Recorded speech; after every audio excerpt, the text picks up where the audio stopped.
Okay, Talia has asked, how do you work flashbacks into a beat sheet? Or do you not? If my character's flaw is that she lives too much in the past, how can I show her living in the past with flashbacks, but not take away from the plot happening in the present time? Great question, Talia. I get this question a lot, actually. I'm going to give you a short answer, and then I'm going to direct you to Save the Cat Writes a Young Adult Novel, where I have an entire subchapter dedicated to how flashbacks fit into the beat sheet. But essentially, flashbacks really belong in the longer scene, the longer beats, so the multi-scene beats. So we're talking like the setup, the debate, the bad guys close in, the fun and games, the dark night of the soul, those multi-scene beats that have a lot of scenes in them.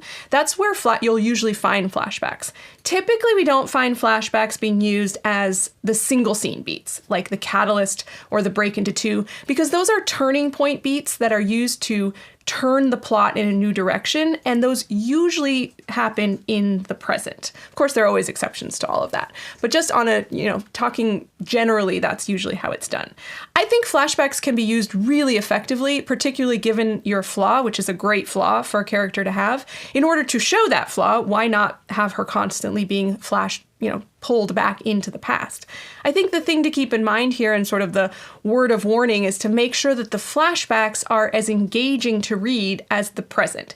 If the flashbacks are sort of just ho-hum, where nothing really happened in the past, she just is stuck there, then readers are going to kind of start to feel that those flashbacks don't do anything for them, and they're going to start skimming them.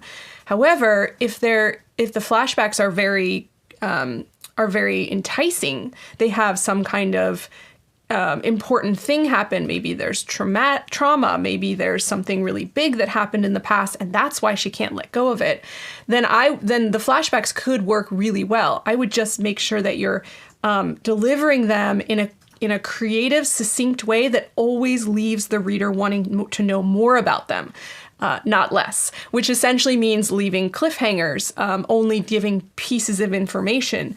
Flashbacks in real life, they don't happen in full scenes, right? They happen in glimpses, they happen in little spurts where we don't, the character's probably not remembering the whole story from A to B. So using that to your advantage as a writer can be really effective, where you're just giving the reader little pieces that are designed to entice them to want to read more flashbacks. So that's my advice for how to read flashbacks. And of course, if you want more examples and more breakdown about this, I did include it in the new book because I do get asked about it a lot. So good luck, Talia, with that.